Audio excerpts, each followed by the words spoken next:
Bonjour à tous, bonjour à toutes. Voilà la vidéo pour cette semaine, voilà cette capsule vidéo pour suivre la thématique les uns les autres. Donc effectivement, Didier lui avait abordé dans cette thématique les uns les autres tout ce qui était aspect relationnel. Philippe ensuite avait enchaîné avec le fait de s'accueillir les uns les autres et avait plus précisément abordé la notion d'hospitalité.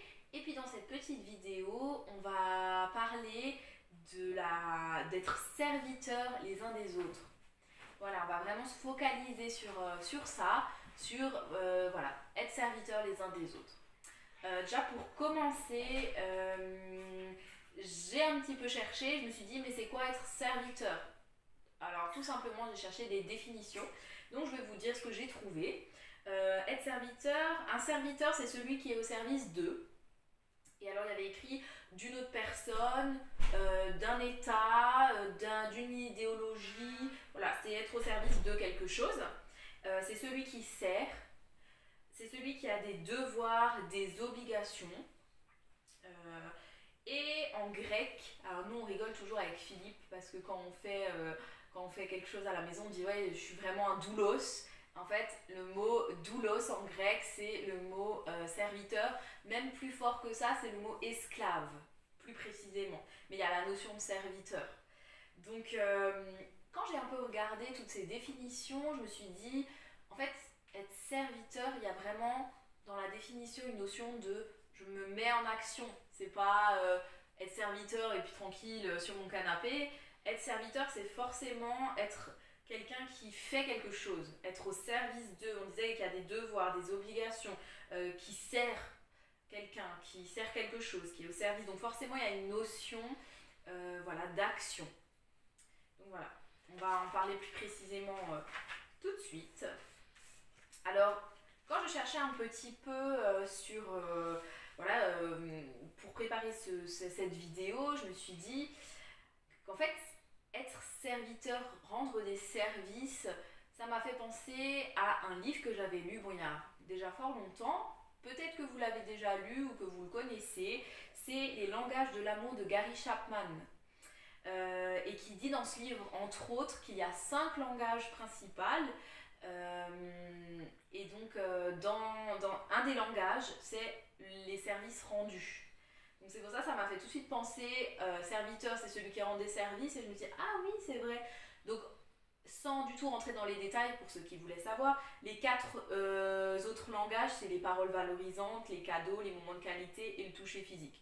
Mais voilà, on va pas du tout en parler, c'était juste comme ça.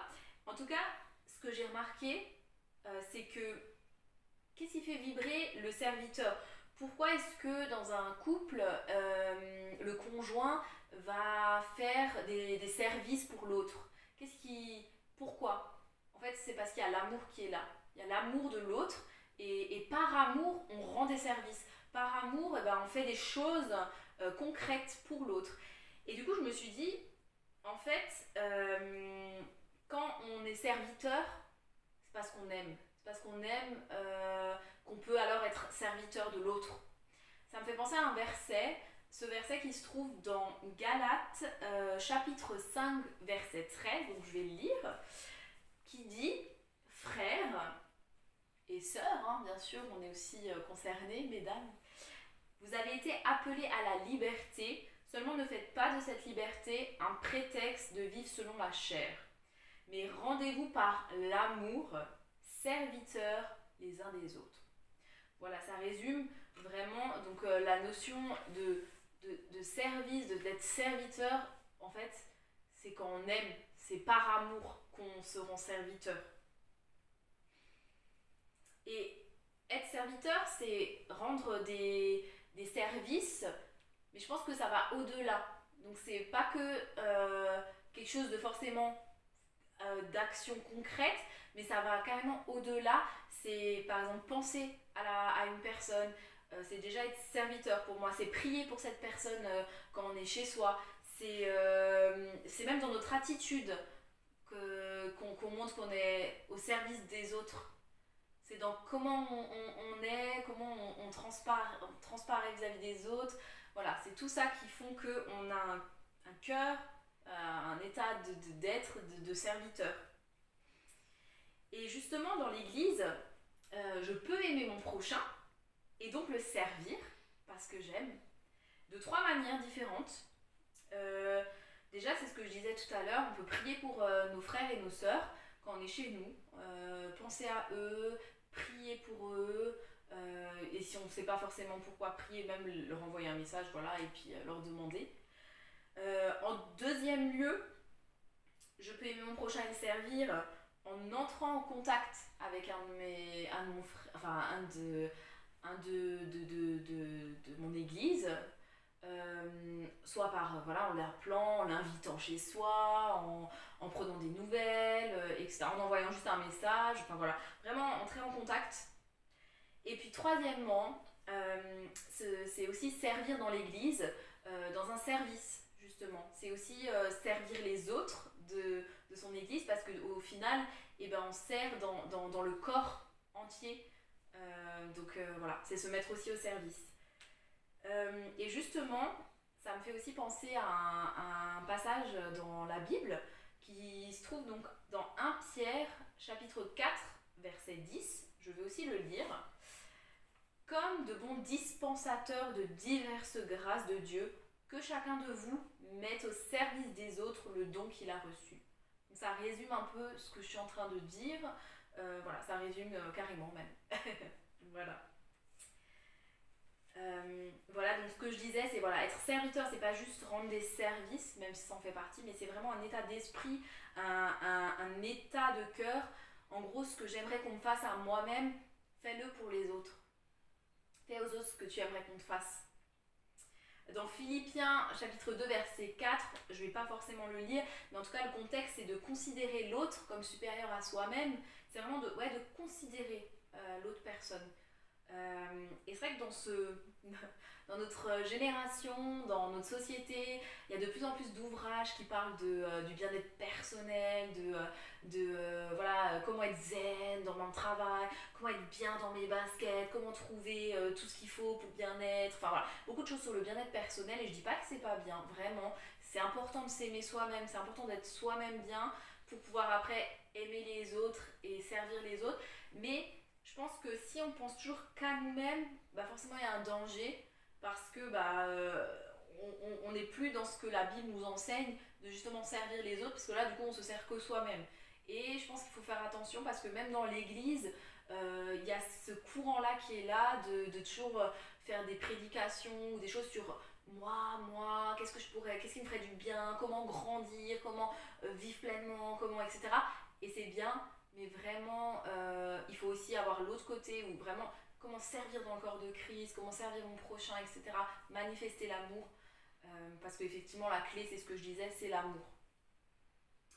Et puis, il y a un danger quand on pense qu'à soi-même, et ça m'a fait penser aux organes dans notre corps, dans le corps humain. Je me suis dit, en fait, ils sont interdépendants, et au final, ils sont les uns au service des autres. Si un organe ne fonctionne pas, et ben, il y a des organes dans notre corps. S'il y en a un qui ne fonctionne pas, l'autre ne va pas pouvoir faire son job correctement. Donc ça montre bien que les organes, au final, et ben, ils sont les uns au service des autres. Et s'il y en a un qui ne veut pas se mettre au service, et ben, du coup, il y a un danger pour le corps entier. Et du coup, ça ne fonctionne pas. Et ça m'a vraiment fait penser au niveau de l'Église, qui est donc représentée par le corps de Christ. Je pense que c'est la même chose, vraiment d'être interdépendant et du coup de se rendre chacun au service de l'autre. Et du coup, pourquoi ? Pour le bien-être du corps en entier. Voilà.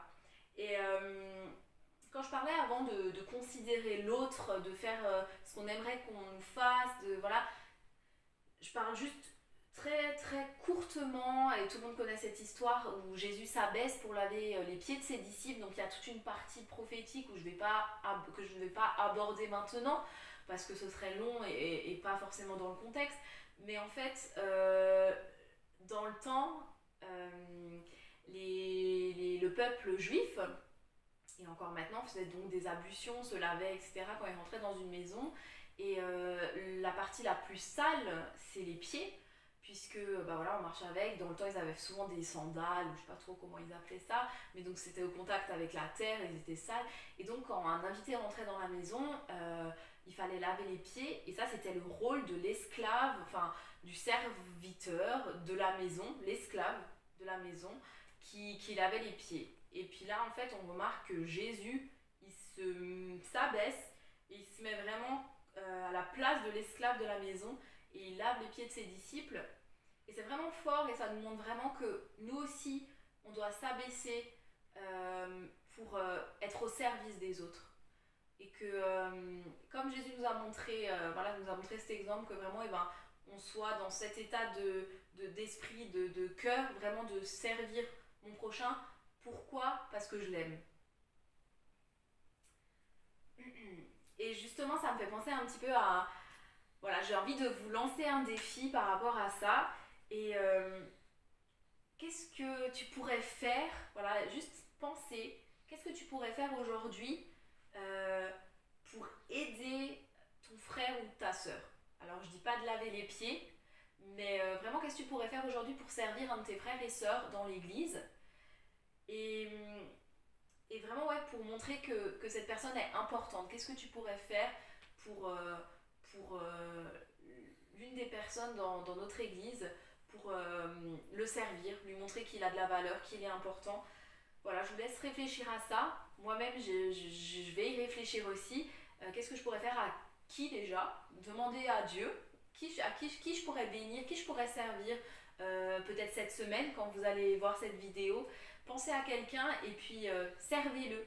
De toutes les manières dont j'ai dit, ça peut être par la prière, ça peut être par voilà, prendre contact réellement, comme voilà, et vraiment servir comme Jésus a servi ses disciples, servir. Voilà. Je vous lance ce petit défi parce que je pense que c'est important vraiment de manifester l'amour au travers du service pour l'autre.